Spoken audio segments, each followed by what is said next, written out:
Well, good afternoon, everyone, and welcome to our webinar this afternoon. My name is Julie Tesh, and I am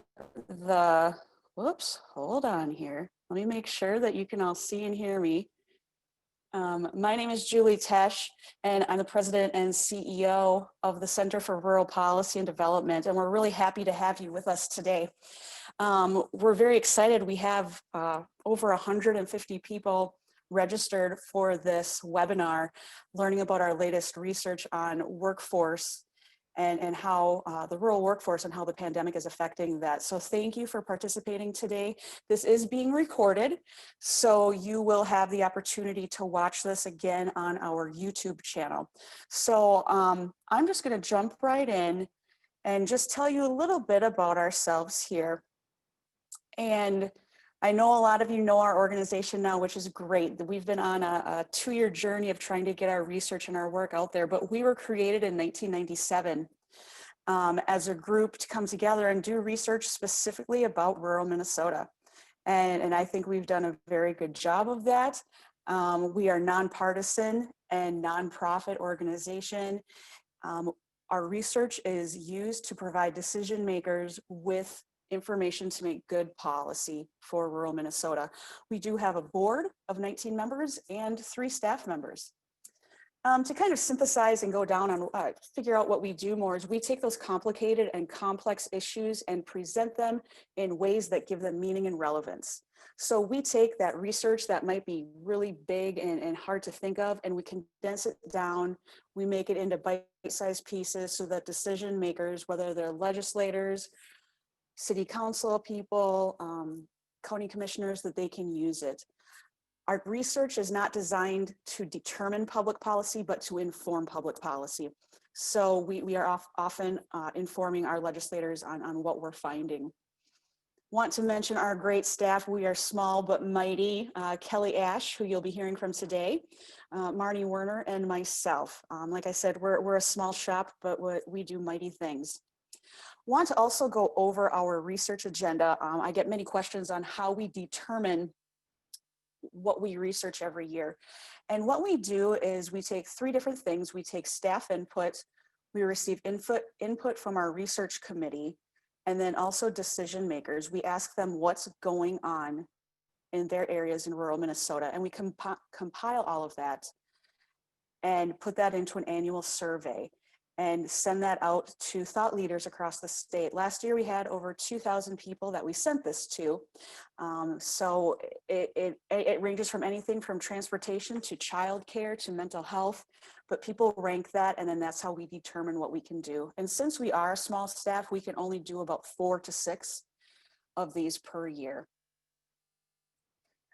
Excuse me. Our website is www.ruralmn.org, and you'll see here some of our latest research. The workforce dilemma, we're building off of that with the pandemic coming here now. And then another one is talking about wages going further, so cost of living in rural Minnesota, and then transit for healthcare, talking about volunteer drivers in rural Minnesota. So make sure you check those reports out. And I should mention, all of our reports are free to use. That's why they're there. They're there for the public to use. You can use them for grants. You can use them for presentations. If you just please cite us, that would be appreciated. Wanted to just touch on our research topics that are coming up. You can see here that we've done research already on the cost of living, volunteer drivers. We're doing the COVID-19 impacts on rural workforce today.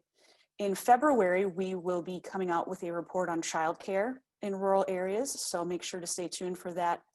We are also working on agriculture land values impact on the rural infrastructure, the pandemic response in immigrant, refugee, and Native American populations, and then also continuing our work on rural health access.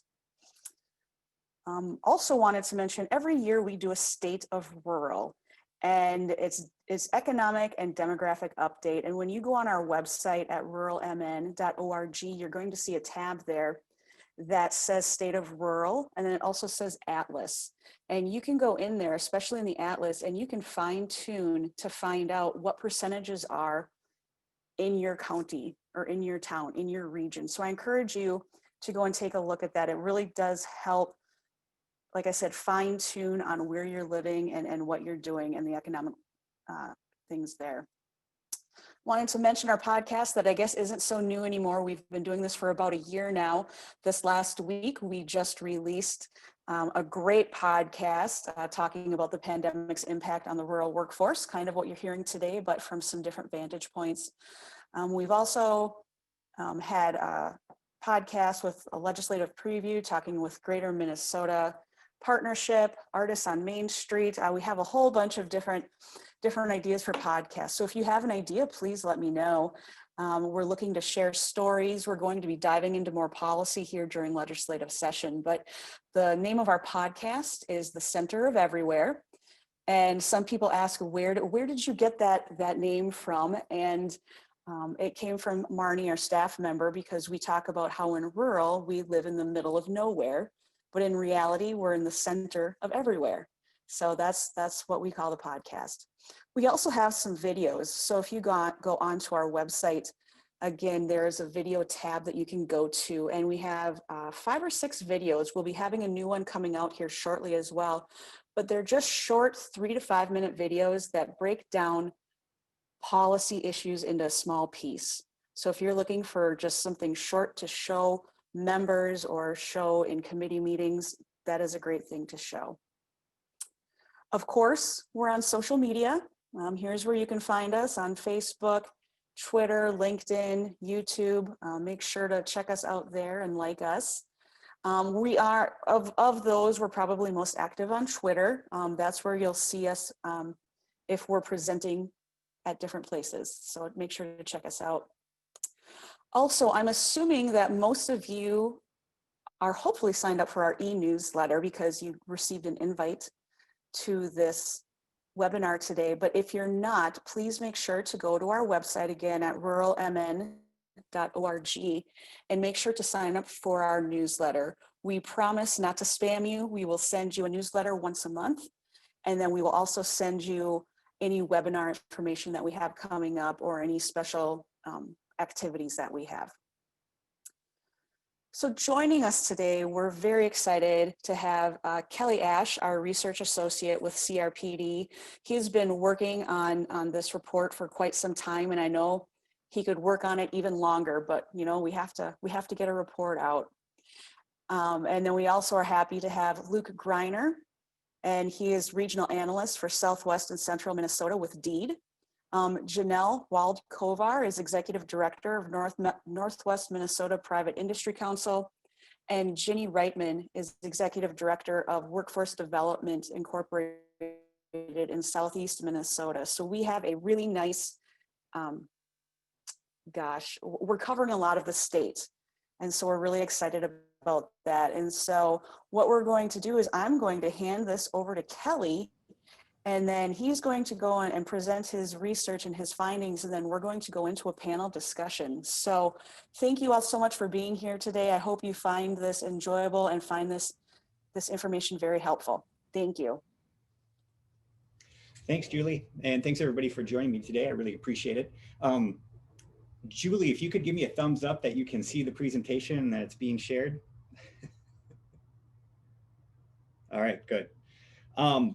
We're going to launch right into this because we got a lot of things to cover. I want to get to the panelists, so let's just get started on this. This was the research question that was proposed to us that we tried to find an answer to. And sometimes we start with these research questions. They kind of evolve into something else as we tend to answer them. But this one kind of stayed true to the mission of the original intent of the question, which was before the COVID crisis hit, Minnesota was facing a large worker shortage. How did the pandemic affect the supply of workers? Where were jobs lost and where are workers still needed? And just the quick answer to that is this. The impacts in supply of workers were, we now have a pool of workers to engage. We're seeing higher than normal unemployment, particularly in occupations related to food prep and serving related, sales and related, and office and administrative support all across rural Minnesota. There aren't a ton of differences. Obviously, if you go more up to the tourism recreational areas, you're going to see a little bit more food prep and serving related, but it's pretty much common across the board in rural Minnesota that those were the three occupations that were impacted, and we still continue to see high unemployment and also people dropping out of the labor force. On the other side, we're still seeing significant workforce shortages in nearly all other occupations, and in particular, healthcare practitioners and technical, community and social services, architecture and engineering, life science and social sciences, and I could go on and on. There's just severe workforce shortages that continue. And when we look at the workforce projections, some of the models that are coming out, this isn't a short-term issue, this is a long-term issue. And this isn't something entirely new. We kind of knew that these occupations long-term, or I should say that these workforce shortages long-term were going to continue. But the pandemic has really accelerated this trend more than it would have normally happened. So let's take a look first at unemployment. And we're going to take a look at it, how we got to our answers through a couple different ways. The first is unemployment. So before I launch into that, let's keep in mind that there are two different things here. So I'm going to be talking about occupations, this thing on the left side. So you're going to hear terms like food preparation, production, sales and related, those types of bigger categories of occupations. And that's what the job that people are working in, not the industry that they're working in, because industries, you tend to hear in economic development type stuff, manufacturing, retail, trade, transportation, and warehousing. That's not what we're talking about. And the reason I feel like that's important is because, you know, it can really have you make a concept of like, oh, if they're in food preparation, that means a lot of their economy is made up in bars and restaurants. Well, that's not true. So for example, manufacturing, right? We can actually have sales and related jobs in manufacturing. So that's what's important about that. And so keep in mind, we're going to be talking about occupations. And also I'm going to be breaking down a lot of different charts here. And so here's the color scheme we have going on. We're talking about planning regions. That's how I aggregated the data. I did it by economic development regions as well, which is smaller cohorts. But for the sake of not having completely messy charts with 13 different lines and colors, we're going to stick to planning regions in this report and in this presentation. And this is what it looks like. So we got Northwest, Northeast with a lighter blue here. Middle blue is Southwest. Central is the yellow. Red is a 7-county metro, and then this kind of orangish color, that's the Southeast. All right, so let's talk about unemployment. So this chart here is unemployment claims, weekly unemployment claims as a percentage of the total annual employment in each region of Minnesota throughout 2020. And this is what it looks like. And you can see below 5% before the pandemic hit. Pandemic hits and we see this huge increase and a slow decline over the summer months until this little blip here towards the end of the year. So this is probably what a lot of you are seeing, hearing, and thinking about when we're looking at unemployment, but there's some nuance in here that's important to understand. One, the big thing is that seasonal work is more significant in rural areas, meaning that unemployment trends tend to go up and down throughout the year, depending on the season. So you can think of things like production, ag-related type businesses, even some bars and restaurants, right, tend to lay off workers during the winter months when it's slower and there's not much going on. And that's particularly important in rural areas because they typically have higher unemployment during the winter months than like central or 7-county metro. So really what we need to do is try to differentiate the two. In unemployment, what was due to the pandemic hitting and what was due to seasonal unemployment, right? So when we take a look at this, how much of this is due to seasonal employment? We can kind of guess that this was due to the pandemic, but once we get over into these later areas, this is when the new restrictions were put in place, bars and restaurants were shut down. How much of that was maybe caused by, how much of the unemployment here is caused by those shutting down rather than just seasonal employment? Well, how did we differentiate that is if we actually compare the unemployment rate from 2019 versus 2020, this is what the difference looks like. So essentially, by November, the unemployment rate in 2020 was 1.3 percentage points higher than it was in 2019 end of November. That's what this is saying. And so what we're looking at here is that even though, if I go back one, we see this kind of blip moving up a little bit, a lot of that is expected unemployment. These are folks that were laid off for the winter. They're typically unemployed during the winter. And then they get hired back in the spring as construction and extraction and production and other types of occupations and industries start hiring again. So what's interesting about this is that actually this red line is a 7-county metro. They continue to have the highest difference. So Like I said, they're 1.3 percentage points higher than they were in 2019 at the end of November. And actually in rural Minnesota, we're not that far off from where we were in 2019, about 0.3 percentage points, 0.4, 0.6. That isn't, so that, we don't want to see that, but it's not as severe as I thought I would see when comparing the two unemployment rates. And so keep that in mind when we're talking about unemployment and we're looking at increases, particularly this winter again.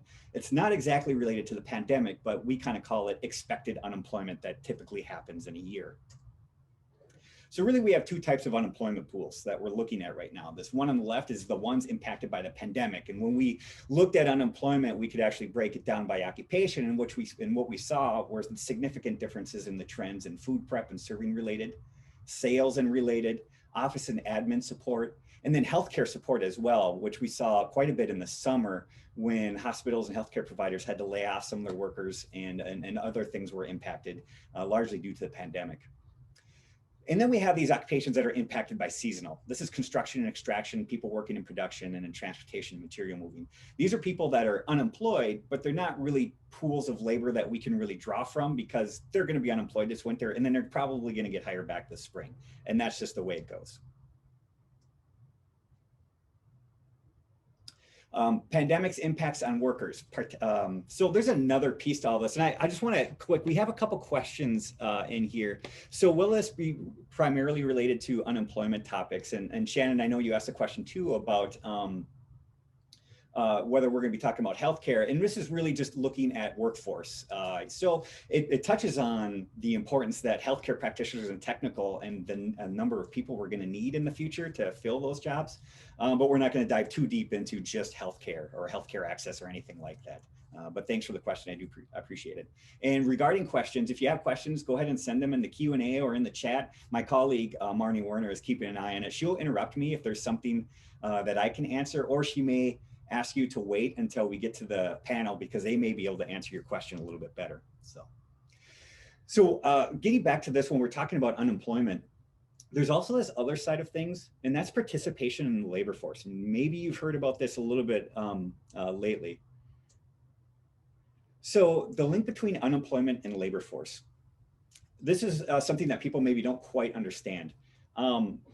We can have people participating in the labor force. Obviously that includes people employed, but also includes people that are officially unemployed. So we kind of have this unemployed group of folks that are actively still seeking work. And that usually means they're still collecting unemployment. They haven't run out of their benefits. And they have to satisfy some sort of protocols on they're still looking for work. They're kind of in the system, actively seeking work and engaged with our workforce development organizations to find work.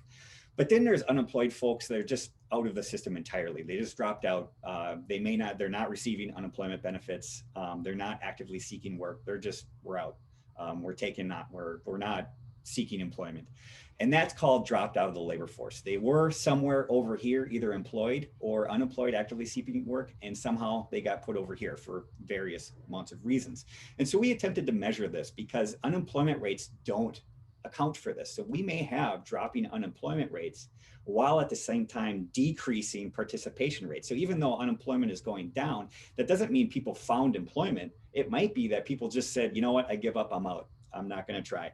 And so that's what we attempted to answer coming up here. And so I'm going to use an example here. This is the number of people participating in the labor force index to January, and this is 2019. So this is just to give you an example of what a typical year looks like in all of our regions. So in January, we have our number of people participating in the labor force. And then by the end of December, you can see most regions have 1 to 3% more people participating in the labor force than they did in January of that year. That's what this is showing, is that typically you kind of see some up and down, but over the last few years, there have been more people employed in each region compared to when you started in January, this kind of upward trajectory. And that's just been over the past few years that we've seen that.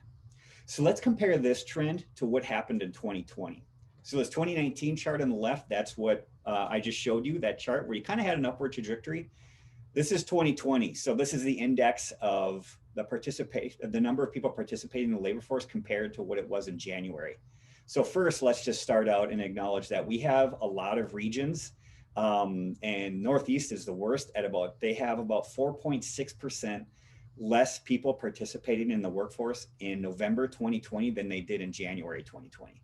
That's a significant loss of people participating in the labor force. Twin Cities was up next at 3% less, Central at 2.3, Southeast is right about even, it's stayed the same. Yes, Southwest is about 1%, or I'm sorry, Northwest is about 1% and Southwest is about 1.3%. Let me show you this next chart because that gives you that comparison. So this is each region with the orange being the 2019 kind of smoothed out index line with the 2020 index line. You can really see in each region, like look in Northeast in 2019, by November, they had 1.6% more people participating in the labor force compared to January that year. And already by November of 2020, it was 4.6% less than January of 2020.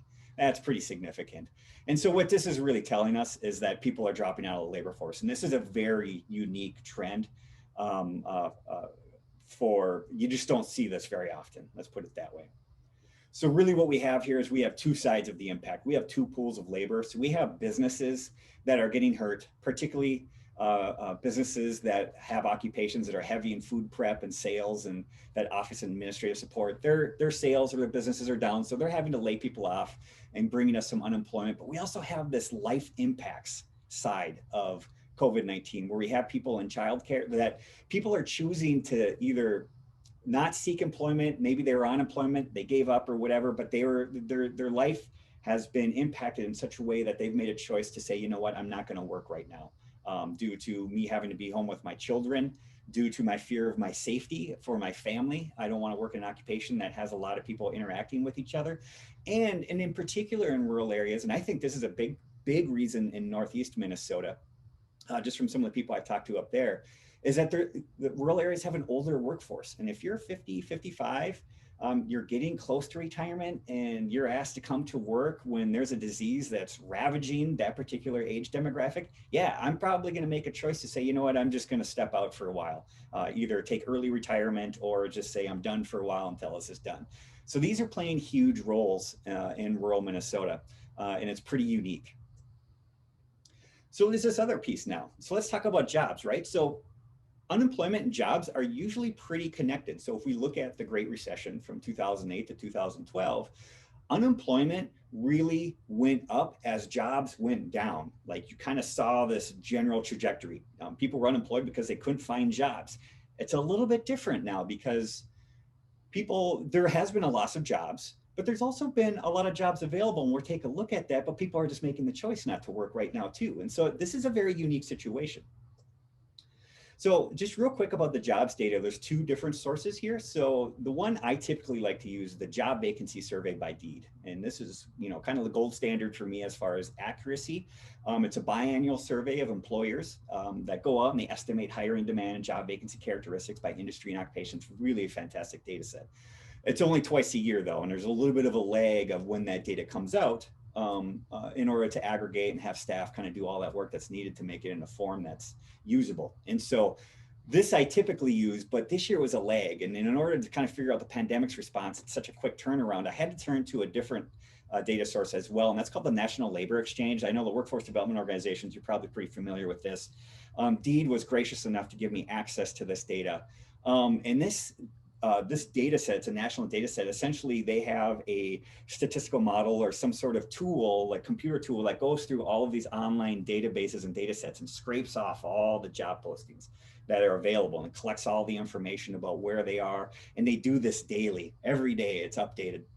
And so we can get really quick data to kind of check what's happening to the jobs on a weekly basis is what I did.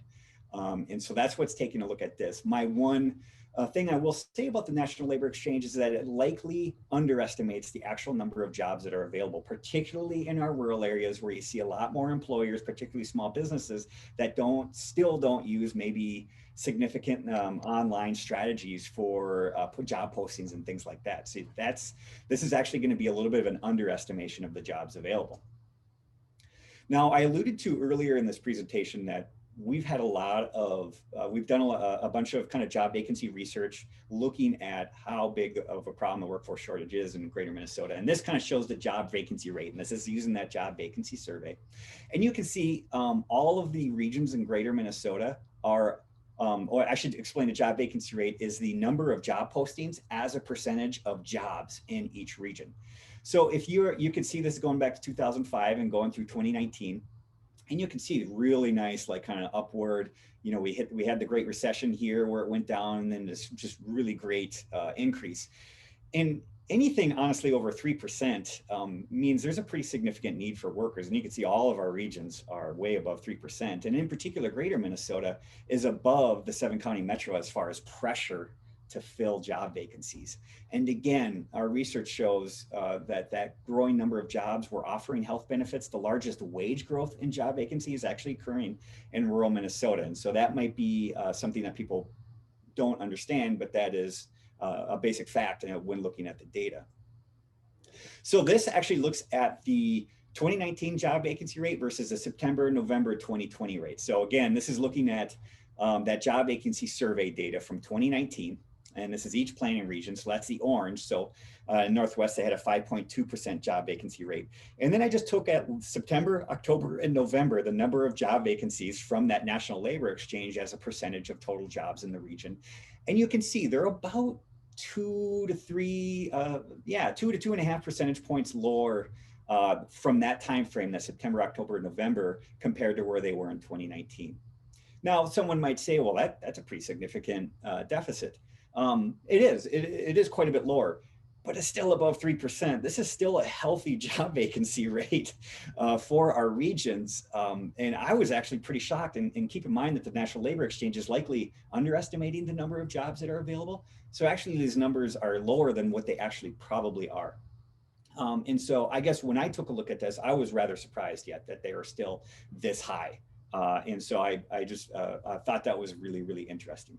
So what kinds of jobs are available? So when we could take a look at all these job postings, and I ranked them by the top 5 most job positions in each region, according to occupation. You'll see number 1, production in Northwest, healthcare practitioners and technical, production in Central, office administrative support in 7-county metro, production in Southwest, and healthcare practitioners and technical in Southeast. These are number 1. They largely made up 10 to 20% of the job positions available in each region. It was crazy.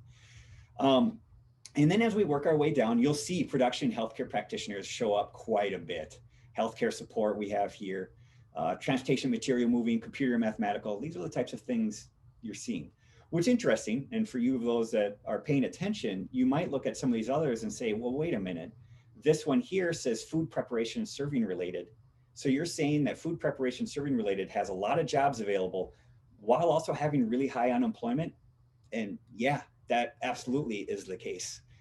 So I pulled out Northwest Minnesota just as an example. So this is the top 5 occupation groups with the highest unemployment and the highest number of job postings in October 2020, just to provide like a sense of what this looks like. Top 5 occupation group in unemployment, you'll see food prep and serving related is number 1, but it's also in the top 5 most jobs available as well. The same goes with production and sales related. You both see these both in unemployment while also having high job postings. This is a very strange and a very unique situation that our workforce development organizations are working under.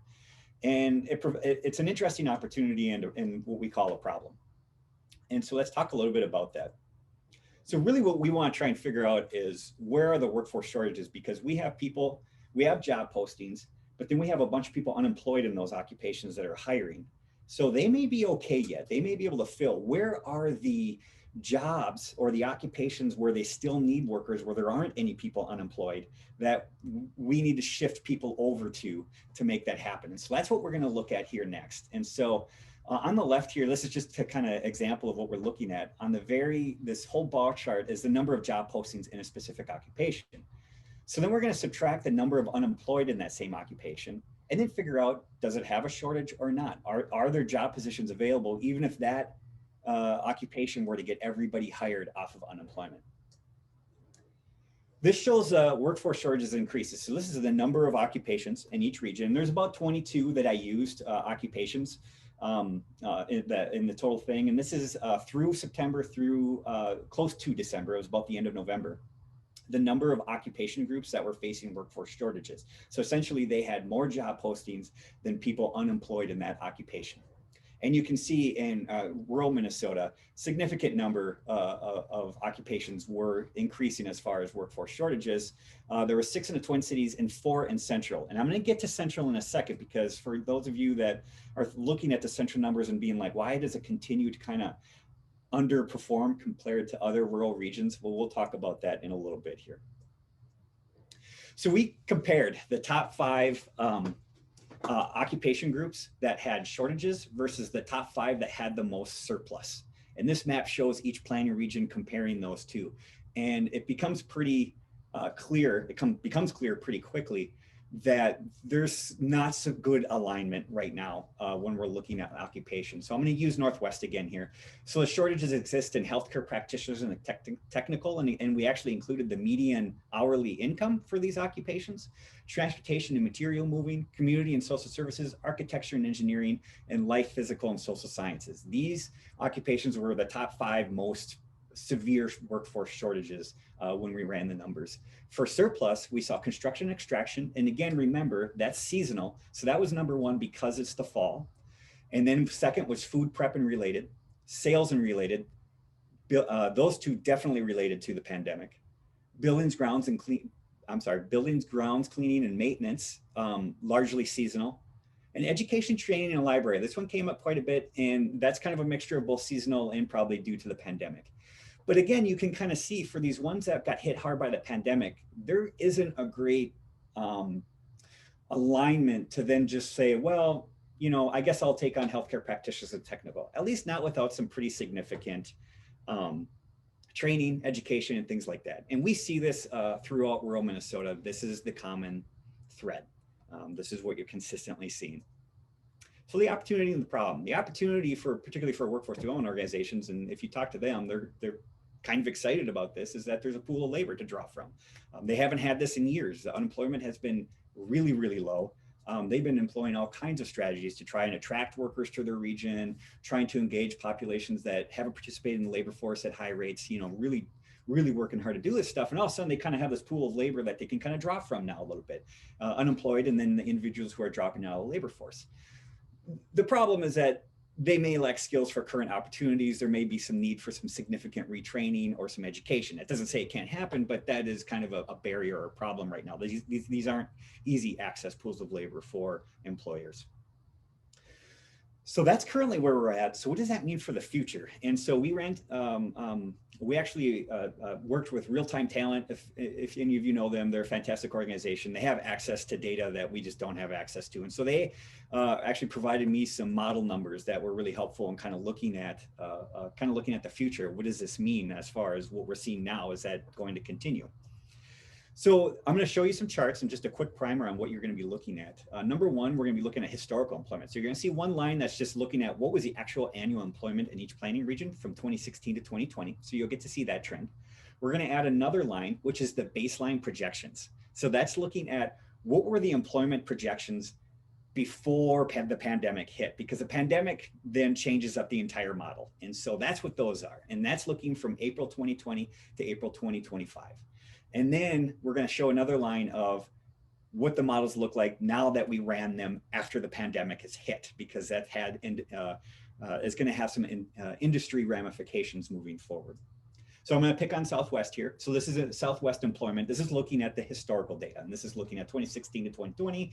You'll kind of see employment went up and then it went down, and it kind of went up back in 2020. This general downward trajectory, and this is important to remember. A lot of people will look at employment in rural Minnesota, kind of see it going down and be like, wow, that's just because they just don't have any jobs there.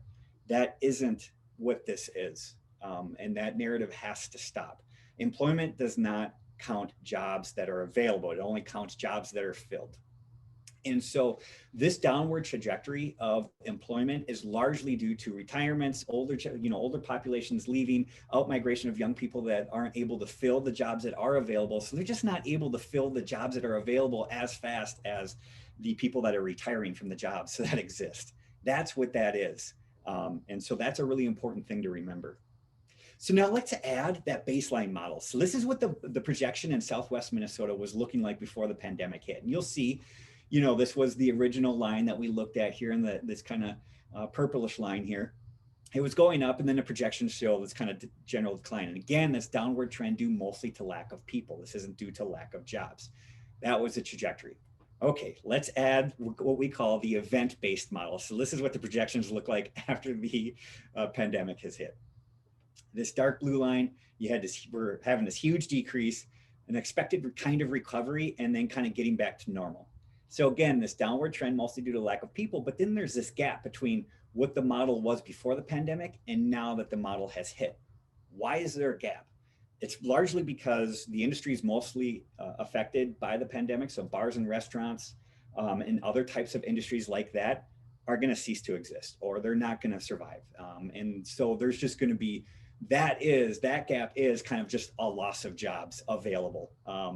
And you can see, by the end of 2025, we're looking at, 3,000 to 4,000 less employment, probably due to there being less jobs available. But also, let's keep in mind, people are retiring too. And this is dark and hard to say, but people have died. And so those people are no longer in our projections. And that's an important thing to remember. Like, the pandemic doesn't just impact jobs. We just lost people too. And that's a big deal.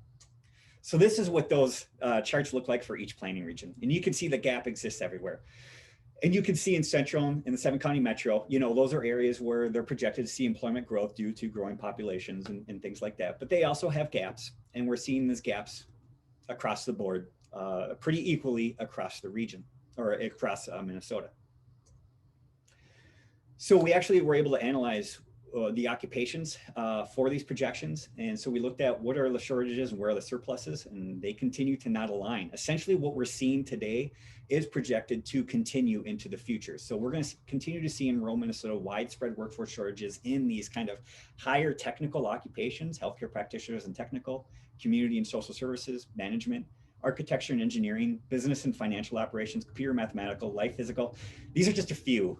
There's still more below that. Where we're going to see widespread workforce surpluses, the most severe are going to occur in food preparation, serving related, buildings and grounds cleaning and maintenance, office and administrative support, personal care and service, and sales and related. That's kind of where we're expected to see the largest surpluses, essentially people continuing to be unemployed if things continue down this trajectory. Now, I will say, I'm not a huge fan of projections because projections have typically not been very accurate in rural Minnesota. I think they work good in metropolitan areas where you have a higher sample size and you have more people. But when it comes to rural Minnesota, those projections have really underperformed, particularly in these occupations. So when I looked at if I were to give you the data and the table, you would say, well, you didn't mention production and transportation material moving as having workforce surpluses. And that's true because I don't think it's going to happen. And that's coming from a data guy who really makes decisions on data, but I've seen enough of this now to be like, I don't trust these projections.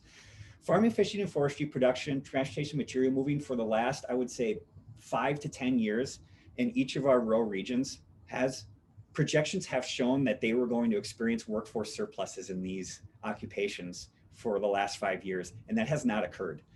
In fact, there's been workforce shortages in these occupations for the last 5 years, and this is continuing. And I don't see this going away anytime soon. And the projections are based on this idea that things are going to become more automated, production in general is getting put overseas, but it doesn't take into account some of the unique production that happens in rural Minnesota that isn't easy to automate, nor is it easy to be done overseas compared to more of our metropolitan areas. And so they just do pretty much a poor job at doing that.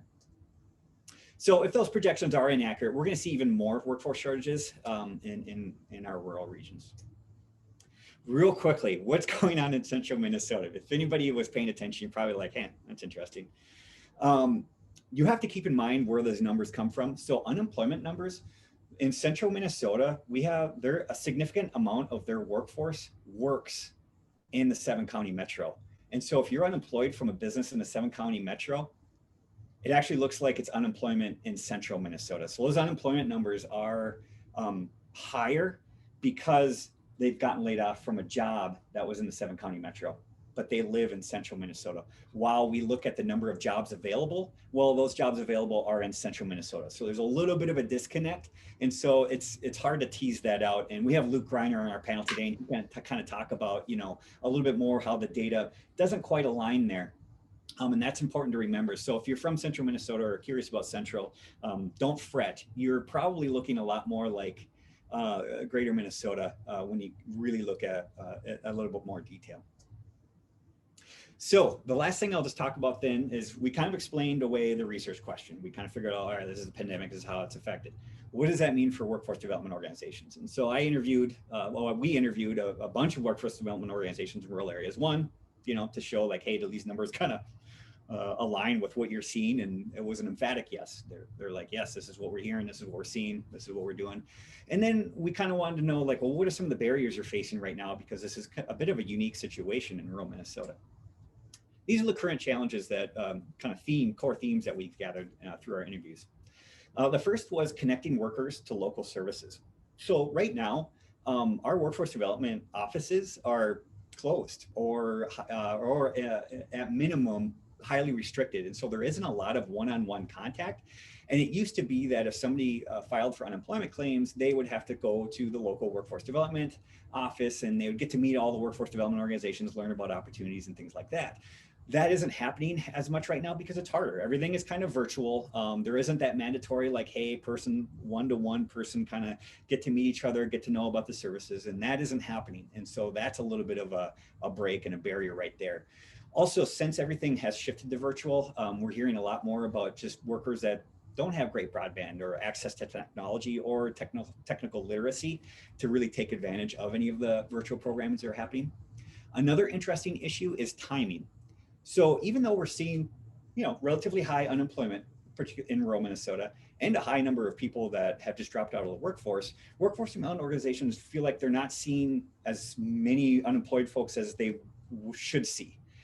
And essentially what is probably happening, and I think it's a pretty good guess, is that one, you have a lot of people on unemployment and we've extended unemployment benefits. And I think folks are just like, you know what, I'm waiting this out. They're fearful of going back and working. They feel like they have to take care of their kids at home. The schools aren't in. There's so many reasons why people are choosing like not to work right now that they're going to wait. And, when unemployment benefits run out this summer, and by the time we get the vaccine going out, that might be the time when our workforce development organizations get crushed by people trying to come in and say, hey, I'm ready, I want to work, let's do this.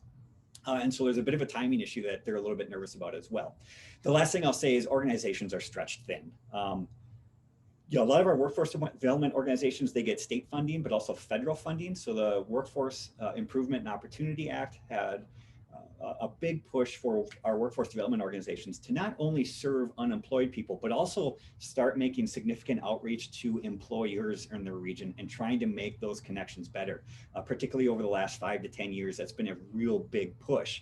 And so organizations, they really, since unemployment was so low over the past few years, they've really put a lot of stuff out there trying to connect with employers, trying to start up training programs. But now that they have, significant number of unemployed folks, there's kind of this two-prong effort that needs to be done with not a ton of resources being able to do that. And so with these challenges, there's a few recommendations we would like legislators just to consider as we continue to talk about workforce development in this current time. The first is what I call the pretzel, like workforce development. Whenever I talk to these workforce development organizations, you're dealing with personal lives, you're dealing with all kinds of reasons why people are making choices they're making, and you're trying, our workforce development specialists are trying to find the right connections, the right way to make all of this work. It's a pretzel, like it's just this big knot that you're trying to figure out. And so we highly recommend that any new programming or funding that the state decides that they want to put forward should provide local workforce development organizations the flexibility to meet the diverse needs of their region. If you look through the data, every region is very, very unique and they're kind of facing their own different situation. Minnesota's pretty unique that way. It's very tall and has a lot of different geographic areas in it. And we bring this up because in the past, there's been really well-intentioned legislation and funding programs to help all kinds of different things, but it always had these kind of special requirements attached to them in order to qualify for them. And that really puts particularly rural Minnesota organizations in a bind if they have to compete for grants with 7-county metro or even more metropolitan areas. Things just cost more in rural Minnesota. We have a larger geographic area. There are so many reasons why you can't compare the two. And so giving our workforce development organizations money and the flexibility to get what needs to be done is really important. The second part is to provide support to local workforce development organizations to help them connect with employers. Right now we have a workforce development system in Minnesota that's very much which is called like customer based, and the customer is defined essentially as a dislocated or unemployed worker. But with the federal legislation and where our workforce development organizations have been focused over the last 5 years with this engagement with employers, there's really this idea now that these two things are both customers and they're both equally important. But a lot of our state funding is largely attached to just helping unemployed folks. And there isn't a lot of resources of funding available for organizations to reach out to employers to assist them in developing training programs or connecting them with unemployed folks. And so we highly recommend that this be under consideration. Recommendation number 3 gets to that technical side. So providing grants or funding for unemployed folks to either buy computers or have some sort of resources to reach technology so they can take advantage of some of the virtual programming.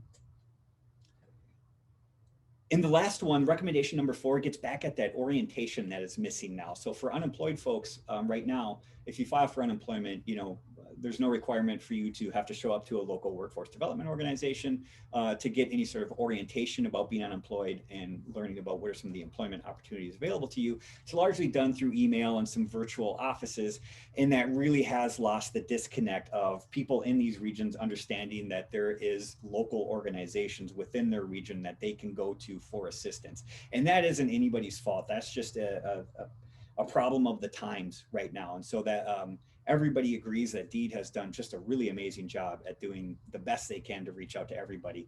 But we have to find some way to kind of get better at connecting the local organizations in the unemployed, particularly soon as unemployment benefits start to run out.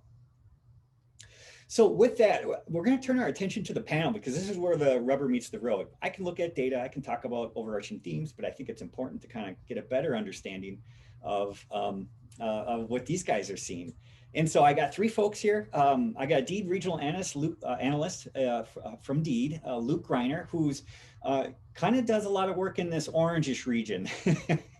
That's a lot of counties, Luke. And so he's in the Southwest and Central labor analyst for DEED. And so he's going to be kind of being able to tell us a little bit of a story about there.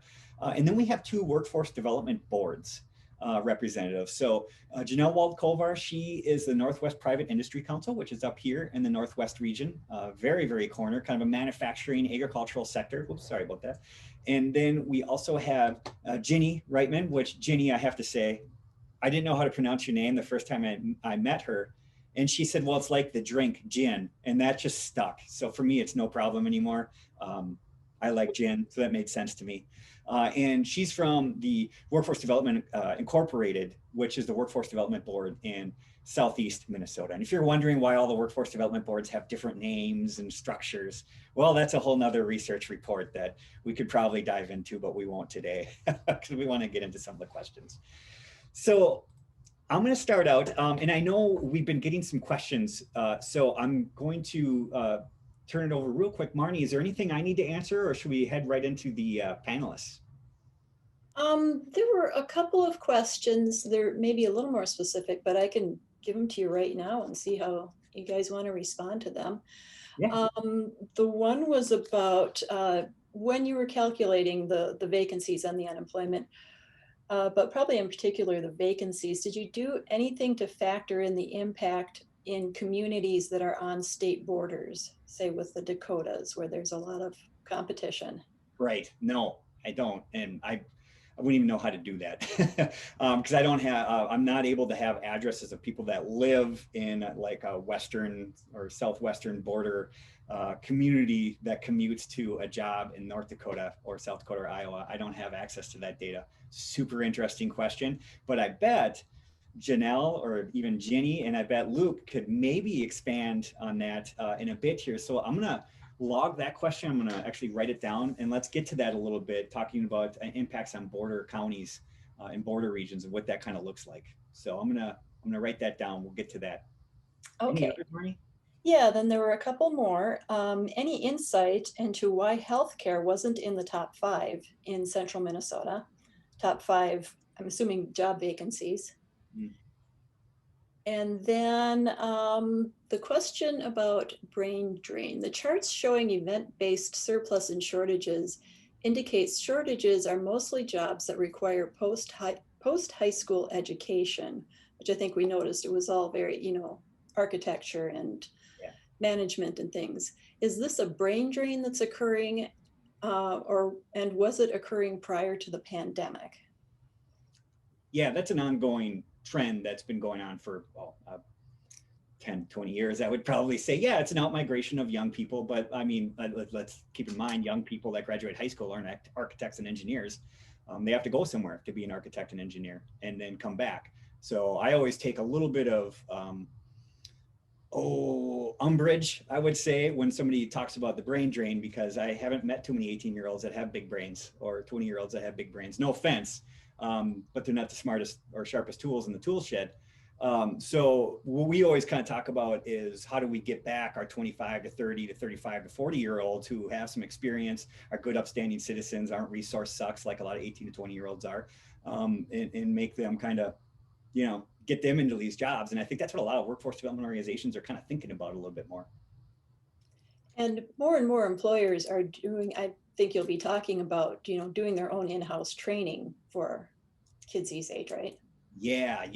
That particularly, I think retention is a big thing. And these jobs are available and we're just letting them, at least not giving them the opportunity to explore, like, hey, these are the jobs that are available. If you want to be an architect and engineer, leave. But hey, just keep in mind, we got that place. And you're hearing that happening a lot more with our workforce development organizations in our rural regions. So. Okay. And then just one more quick here. How does the Workforce Development Inc. showcase technical resources that can help with upskilling and training for the markets that have shortages right now? Oh, that's going to be a great question for the panel. Okay. That's what we have so far. All right. Well, thanks, Luke, Jinny, Janelle, thanks a lot for being a part of this. Really, really appreciate it. I kind of gave you a few questions to kind of think about before we started this. But I think let's just start out real broadly before we dive in too much deeper, is just what have you seen since the pandemic has hit in your region, and what are you guys kind of focused on right now? And Janelle, do you kind of want to start us off? Sure. So I think one of the biggest changes since the pandemic has been, and then noting the border, North Dakota, Minnesota community, East Grand Forks, for example, and then spreading into across the local area, the contrast in executive orders and mandates, Minnesota and North Dakota has put us at a competitive disadvantage in terms of consumer spending, for example. I also think one of the biggest changes in our region is that recruiting has been done in a different way, virtually, as well as, all the career force sites are operating virtually. So, not the in-person, but still, being able to meet with people via email or telephone. And so then that's putting in increased pressure on the demand for internet access and connectivity in the local area and across the state. So. Yeah, and Jinny, is there anything you would add or anything different? Oh my gosh, yeah, I could probably go on for an hour on how different this particular last year has been to other, challenging workforce times, whether it be the Great Recession or other times that we've been through. This one is completely different. And it's really because, to your point, I know we're going to get this in another question, but the biggest change is to one of your points that, we are still in a workforce shortage, in a very dire need workforce shortage that's really just being masked by this pandemic, right? So it is really, what you talked about in terms of having individuals out there who are looking for work, yes, career seekers, and yes, employers that are looking for work, but both at the same time, which doesn't often happen in our work. But also that, those skills don't always align right there either. So that is probably the biggest change. One of the things that I've seen that's really surprising is that we aren't seeing this mass number of individuals coming through our doors, and that's because of a number of things. One, the unemployment benefits that we've been able to receive, and which was hugely impactful for those families that needed that, or need that still. But also this hesitancy to either move careers, move jobs, or to re-enter the workforce if they had left the workforce. We haven't seen that type of hesitancy, at least in my tenure here, which is a couple decades. So yeah, that challenge of getting people reconnected to the workforce is something that I personally haven't seen. And then also, just kind of a shift in focus and a shift in priorities and a shift in the way of doing business. I think all of us know that our world is never going to be the same in terms of our work worlds and how things are, how we operate on a daily basis, but how that's also impacted families and people's choices in their careers has made a huge impact. People are no longer, or I guess people are more often looking at values differently, looking at their family situation differently. We've seen a lot of individuals who, a year ago would have never said that they aren't going to be working or are going to stay home, and now saying, yep, you know what, we figured out how to make it work, and I think we're going to make it work this way. So yeah, I mean, it's just unlike anything that that I've seen, personally, but I think that it also presents a number of opportunities, and you've touched on a few of those too. But we do have a very diverse workforce, at least in Southeast Minnesota, or I should say, a diverse group of sectors that we have in Southeast Minnesota. So we have opportunities for people, those people that have been affected by the pandemic. There are lots of opportunities for them. We just need to be that middleman, really, to help them connect to those careers and to give them this training that's needed for those careers. Yeah, thanks, Jinny. Luke, now I know you're in Southwest and Central Minnesota, but let's talk a little bit about Central. So a little bit of a unique region there, right? You have some pretty metropolitan areas. You have St. Cloud, and then the regions that kind of wrap around the 7-county metro. But then you have very rural regions of that particular planning region. So, you talk to a lot of employers, and you kind of hear from a lot of different folks. What are you hearing, and what are you sensing in that region? Yeah, it's, the rural struggles seem to be similar across the regions. I guess what I find fascinating is the research that comes out nationally that talks about how unemployment benefits have not disincentivized workers from seeking work. Flies directly in the face with every employer that's told me people are turning down jobs. And, to be fair, a lot of that research is pretty preliminary, based on surveys, trying to look at income statistics to try to figure it out. There's the real good meat of that research won't be able to happen for another year, probably. But, that is probably of most concern to me. And it's certainly, it's driven from the conversations I have with employers and folks in workforce development, because we still struggle to fill our jobs. And the folks that are leaving our labor force, I'm sure everybody saw, we released the monthly employment release today. Our unemployment rate across the state ticked down again. And again, for months straight, it's been entirely due to people leaving the labor force, which isn't the way we want our unemployment rate to decline. We would like that decline to come from people gaining employment. Like you talked about earlier, Kelly, it's this equation, and you can decrease your unemployment rate just by having people leave the labor force and leave employment also at the same time can happen. That's what we're seeing. So I think moving forward, there's been a lot of folks that could have retired, that were maybe eyeballing retirement, and we just kind of have this perfect storm of just a bizarre situation where you have really excellent stock market prices, which impacts people's resources for the retirement funds, while at the same time you have a public health crisis. There's the risk of going to work. There's some fear there, and I think it's perfectly reasonable that a lot of those folks that are leaving the labor force, which is primarily our oldest workers and women, don't come back. And that dynamic, that change shifts our economy. Just think of childcare.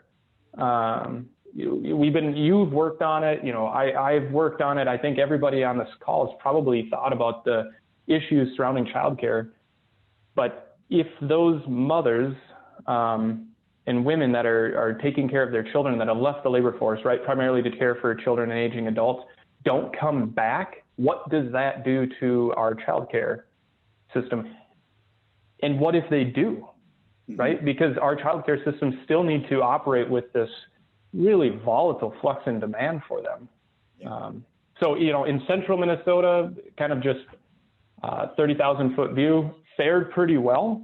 And a lot of that is because central Minnesota is really cranked up in healthcare. And the type of healthcare that central Minnesota has, for instance, is different than the type of healthcare that southwest Minnesota has, and it's different than the healthcare that northwest Minnesota has. Central Minnesota is a hub for hospitals, and north and southwest is not. And where we saw declines in employment was in the other sectors, primarily social assistance, like the vocational rehab portion. We saw major declines there, and nursing and residential care facilities. So just the whole mix of industries is kind of being shook up. And I think coming out of this, that demand for workers is changing. And to everybody's point, it's difficult to ignore our youngest workers because they're being thrusted into a totally bizarre landscape of a labor force. It wasn't that long ago that I was telling high school seniors that they're going to enter the labor market at the strongest and best time in basically everybody's life. And that's just absolutely not the case now. So humble pie eaten right here. Well, let's actually turn our attention to that. And I know I made a flippant statement about our high schoolers, and I love our high schoolers. That was in jest. But I think some of the really interesting and important work that's been happening in our rural areas has been kind of this idea of how are we engaging our high school students. I think for years we've always said, in order to be successful, you need to leave. And that's really turned around, I think, over the last 5 years of, look, you can find success here. How do we engage our high school students who are our potential for future employment with the careers that are actually available to them right in their own region? And maybe, Luke, I'll start with you on this one, because I know you've done some work around this, and some of the questions we're getting is, could you provide a couple of interesting examples happening in Southwest Minnesota where organizations are engaging their high school students with these ideas? Yeah, so one that comes to mind right off the bat is the RC3s. I think the workforce development agencies across the state house those, the rural career coordinators, really trying to coordinate businesses to kind of have a link to their local high schools. But I think there's only one or two in each region. They're kind of split, but basically one in each region. So pretty limited. The Southwest Service Cooperative is going to be marketing and promoting a new video that we worked on that really tries to help high school students think about their options after high school in truly promoting that exploration piece. And I think we all understand that is so key. It's so important to help students understand what's available in their own backyard. Not that we want to tie them down, but we certainly want them to know what's available. I just recently updated a dashboard for career pathways to kind of hopefully help students see what occupations are in demand, by different career clusters. And the whole idea is to me, I kind of look at students and there's two buckets, if you will. One bucket knows exactly what they want to do. And when I talk to groups of students, there's certain people, they really want to be a veterinarian, and you can tell, they probably dreamed about it their whole life. And hopefully they go off and do that because they're passionate. And then there's another group that just have no idea. And within both buckets, they probably have very little idea of what actually exists. We have over 800 different occupations in Minnesota. I know for a fact none of these high school students have a grasp on the variety of options available to them. But for that bucket that has no idea what they want to do, trying to help them understand what the economy would like them to do. That's the way I like to think about it. If you don't know what you want to do, why not at least figure out what kind of job you can get easiest? If it's highly demanded, employers are willing to overlook maybe barriers that you have, or maybe they'll be willing to pay you more. Those are really important things for somebody starting out. But it's really difficult to make those connections with high school students without employers being actively engaged in our classrooms. And there's events across the state. Somebody, Barb Schaaf just mentioned the EPIC event in Central, and there's the Bridge Academy up north. And, you know, each region is kind of moving more and more towards these, I would say, student-centered like approach to career exploration. And I think that's just incredibly important, and it needs to be coupled with kind of this ongoing sprinkling of information that they can get. So, you know, everything from engaging the faculty at our high schools from every level, you know, it doesn't matter if you're a music teacher or a shop teacher, helping them understand that they play a role in this. It's not just about a particular, like a CTE course. Right. And I know at Southwest Minnesota too, if anybody's interested, take a look at LYFT, L-Y-F-T, doing really, really cool things where they're helping employers and school districts and technical schools collaborate and have CTE programming in the high school available to high school students. Really, really cool stuff. Jinny, do you have one specific example of either one you're excited about or one that you think is really going to work well, kind of engagement opportunities for high school students? Yeah, well, I mean, specific to the workforce system, I think one of our greatest strengths and something that we've been able to offer for a long time is work experience, or, you know, on the job training or internship opportunities, basically, you know, hands-on learning opportunities that go beyond career awareness into, you know, into actual skills.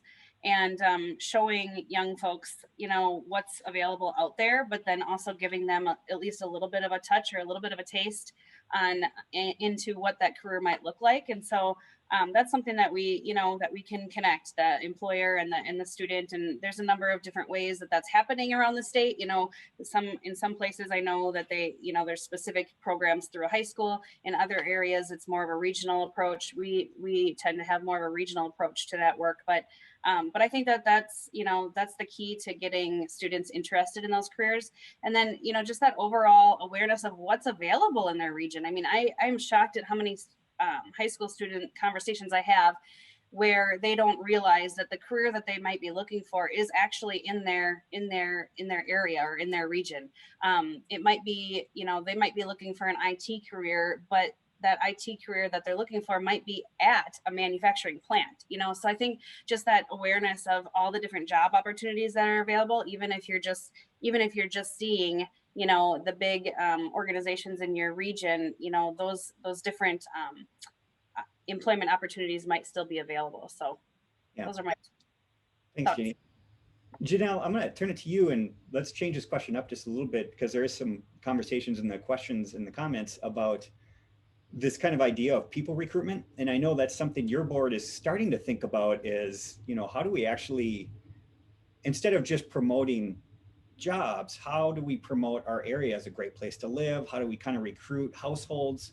Again, kind of that brain drain idea, you know, people may leave. How do we get them to come back? Because that is a trend we see when we look at migration statistics, is that, you know, between the ages of 30 and 49, those households typically are the ones moving into rural Minnesota. How do we take advantage of that even more? Janelle, do you kind of want to talk a little bit about, you know, what are some of the conversations you guys are having around that? Sure. I think it still kind of feeds into the previous question. I think there's a big marketing opportunities, but also in terms of strengthening the relationship between high school students. So for example, starting with industry tours. So working with the teachers and connecting them with industries and in-demand jobs, and starting there, educating them, and then having that feed into, you know, all the different events that we do, you know, Construct Tomorrow, the Scrubs, camp, and so on and so forth. I think but starting with those industry tours and really educating the teachers on what's available, and then that feeding into students and parents. And then in terms of the brain gain and people, potentially locals that have left and returning back to the area, I think one big opportunity is highlighting ways that if when they move in with their families, that we can we can help the youth, help them, enhance and, amplify and better navigate the way that we educate them on openings, that they may have as they graduate from high school, and opportunities that they have here. I think that could be a big marketing advantage. So. Yeah, and I think one good comment that somebody made on here too is, related to even going back to the high school student piece, is getting them to understand that, the way manufacturing used to be isn't what manufacturing is today, right? It's highly technical, it's clean. It isn't what you think it is, back in the 70s. And getting our students aware of that is really important. Why don't we talk a little bit about, turn our attention just a bit to, I think getting back to this question of the border counties, right? So this is, a little bit of a contentious issue. Like, what are some of the challenges associated with being, butted up against some states that didn't have as many restrictions? What does that mean as far as workforce development in your guys' eyes? And again, I think it's important to recognize that people are making decisions to work or not work for very legitimate reasons in many cases, right? For safety reasons, their health, they're older, or they have kids at home. Like, there's a lot of good reasons for doing this. But I'd be curious, and we'll start with you, Jinny, in the Southeast. So you border Wisconsin and Iowa. Does that bring any sort of unique challenges to this work and some of the trends that you're seeing on the ground? Yeah, absolutely, especially or particularly recently. I think that we've heard a lot of individuals in the hospitality, restaurant, food service sector jumping ship and heading over the river or heading south to our Iowa friends. And because it's been easy for them to do. I think that those states were more, or were open, for those kinds of businesses longer. But just generally speaking, I mean, we do see a lot of commuting between particularly our friends in Wisconsin and our area. Luke probably knows the numbers better than I do. I would anticipate that we're not hurting in terms of more numbers leaving than working in our area. But we do lose some to the metro area in particular. Rochester is in the center of our region, and it's centrally located geographically as well. So that helps the impact, minimize the impact, I guess. Where I would say that we have a challenge though is making sure that the opportunities are equitable. I think that the landscape in Rochester is very, very different than in some of our very rural parts of the region.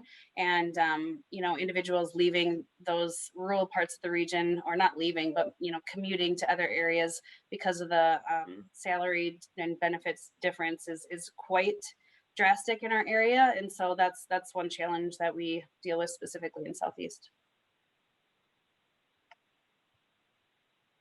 And I know, Janelle, you kind of started talking a little bit about obviously a disadvantage for employers, right? So you kind of have this odd mixture of, on one side of the state border, you can't operate, on the other side of the state border, you can operate. But I'd be curious more from an unemployment perspective. Have you seen any kind of wrinkles as far as how that looks, or not necessarily? I guess what one of the things that maybe you're able to answer is, are some of the lower unemployment that you're seeing in Northwest Minnesota due to the fact that a lot of things didn't close down over the border in your district? Do you feel like that's true? I think it's just, it really depends on the industry, and that it's all relative. That there's been mainly in the border communities, there's been the impacts on, the service industries, retail, restaurant, tourism, travel agencies can't book tours, transportation, some issues there. And so I think, allowing, businesses to operate and conduct business in terms of what is best for their customers would be positive. Okay. Well, one last question, and then we'll go around the group here. And Jinny, we're going to start with you again. If you were to tell legislators one thing right now about, what is it that you guys need in order to kind of conduct what needs to be done over the next year and the next 5 years, what would it be? Sorry, I was on mute. You know, I think the biggest thing is that we have a system in place that works and works really, really well. And we have decades of history and outcomes to prove that. And that's the workforce system. I think there's sometimes you know, an opinion or maybe just just an opinion that, you know, maybe the system doesn't work because it's complicated. It is a super complicated system. I will definitely say that. But the reason it's complicated is because there are so many different aspects to it and so many different partners that are required to be at the table to make it work, but it does work. And I think that's the biggest thing is, you know, maybe don't recreate programs. Innovation is great, but only when it's not duplicating or you know, minimizing the system that's already in place for this. And so really utilize us. You know, we're here, we're experts in this area, and we're here to help, and we're very nimble, we're very flexible. You know, we're able to make change and to, you know, start programs and end programs and create programs very quickly based on the demands of our economy. And so utilize us, you know, ask us, include us in some of those decisions when you're talking about workforce challenges. And really just use the system that works. So so essentially don't try and do something new and sexy and think it's going to solve all the problems, but rather just kind of support the system we have, can make some refining and things like that kind of main message. You know, and do new and sexy things through the system, you know, versus recreating the wheel, I guess, and rely on that experience. The other thing that the, you know, local areas have to bring to the table is we have those connections locally. You know, we know which employers are in need. We know what their needs are. We know what job seekers' needs are for our region specifically. And so that's something that, you know, that is probably the biggest strength of the local workforce areas. So rely on us. Excellent. Janelle, how about you? Anything to add? I would echo everything that Jinny had said. Thank you, Jinny. Well said. And to continue to put focus on childcare as a workforce issue, and to enhance flexibility with funding when possible. Excellent. And then Luke, I know you're D, so you're a state employee, but you hear from a lot of folks. Kind of what you're hearing on the ground from employers that you work with, and it's all the workforce development organizations you're connected to. What would you say, or what would you kind of say are some of the main themes they tell you? Yeah, that's an excellent point. So yes, I work for DEED, but I'm more of like almost a liaison, I'd say, probably between the workforce development agencies and my department. So I, you know, live and work in rural Minnesota, and most of the projects I work on is related to workforce development and the agencies across our state, like Jinny's and Janelle's and Carrie Bendix and Barb Chafee and, you know, all the others across, well, I guess in the Twin Cities to be the rest of them, in Duluth up there. But what I see, you know, in the data, how different this situation is, tells me that it's going to have to be different, right? I mean, the bag of tricks we used out of the Great Recession might not be the same bag of tricks. Now, just like Jinny said, you know what you're doing, absolutely, when it comes to executing those. And I think it's just going to take more flexibility. I think we see that this is completely different. I think it's probably going to take some different thoughts in training, and I think it's going to require more flexibility with funding, with you know, we even have targeted industries, for instance, but like a lot of this stuff just kind of goes out the window when you have a pandemic. Like some of this stuff just doesn't make sense. And when you want to put people back to work, you have to put them back to work where they can make a living wage and where there's openings. And I'm not saying, you know, abandon everything we have, but I think it's clear that flexibility is probably going to be our best friend.